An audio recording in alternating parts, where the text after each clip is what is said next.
Laglagan time na ito mga kababayan ha. Simula na ito sa saulian ng kandila kumbaga. Ha? Unang masampulan nito mga kababayan sa executive office or mismong sa Malacanang ha, na sinasampahan na ng kaukulang kaso ay itong si Adrian Bersamin, dating presidential legislative liaison officer mga kababayan ni Pangulong Bongbong Marcos. Napag-alaman natin na noong March 30 ay formal nang sinampahan ng kasong graft and corruption at grave misconduct sa ombudsman itong si Adrian Bersamin. Napag-alaman natin na itong si Adrian Bersamin mga kababayan, umano'y nag-name drop ito. Ginamit umano ang pangalan ni Presidente Bongbong Marcos dito sa 100 billion na insertions sa General Appropriation Act or sa national budget mga kababayan. 100 billion insertions. Ginamit umano niya ang pangalan ni Pangulong Bongbong Marcos. Ito rin, kung naalala ninyo, noong nakaraang buwan, mayroon itong revelasyon kay Congressman Leandro Libiste, Congressman Irice, Congressman Tinio, at isang mayor sa Batangas, mga kababayan. Umano'y yung palitan ng text message nila ni Pangulong Marcos doon sa mga kickbacks na pumasok dito kay Adrian Bersamin. So, mayroon umano silang palitan ng text messages na inireveal niya doon sa mga nabanggit kong mga pangalan mga kababayan.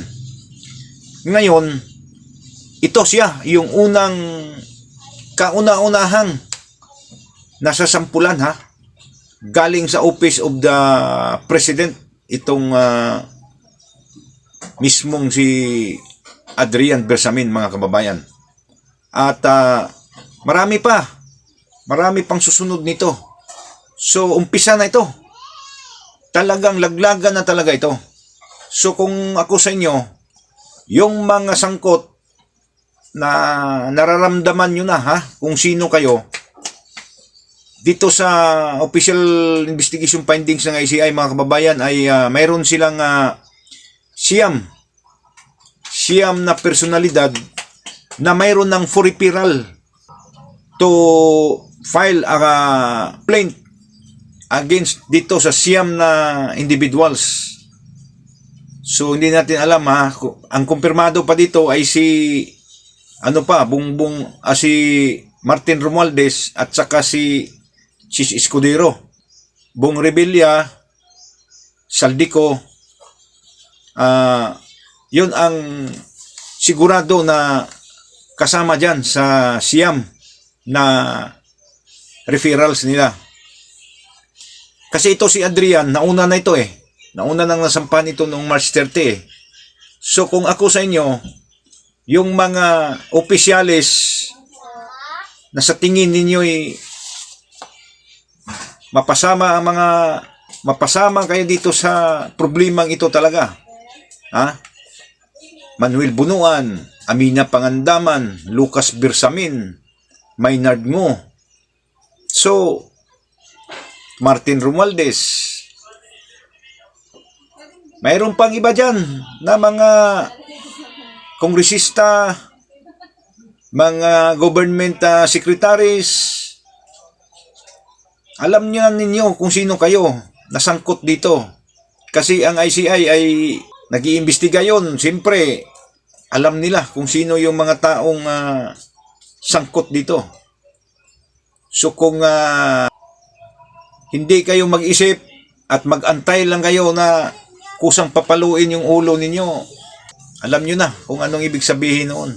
Baka yung pag-reveal ninyo, baka yung pagsabi nyo ng katotohanan, yun ang magpabago sa takbo ng bansa natin.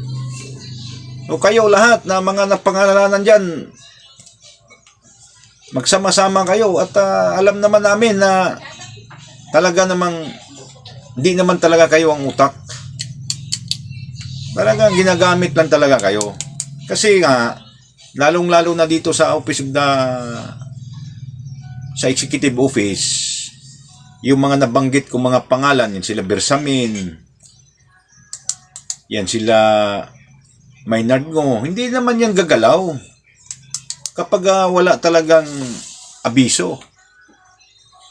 Lalong-lalo na itong mga sangkot na halaga, bilyon-bilyon. Putsay, alangan naman sila-sila lang yung gagawa ng desisyon yan. So ito, si Bersamin, itong dalawang Bersamin, kung ako sa iyan, kung ako dito sa mga to, magsabi na ako ng totoo. Talagang, wala na, ilalaglag na kayo eh. So tingnan natin ang Office of the Ombudsman, ang Department of Justice. Alam naman natin na hawak talaga ng Pangulo natin yan. Hindi naman sasabihin natin na pakialaman niya itong mga kasong ito, binigay na nga niya sa Ombudsman at saka DOJ eh.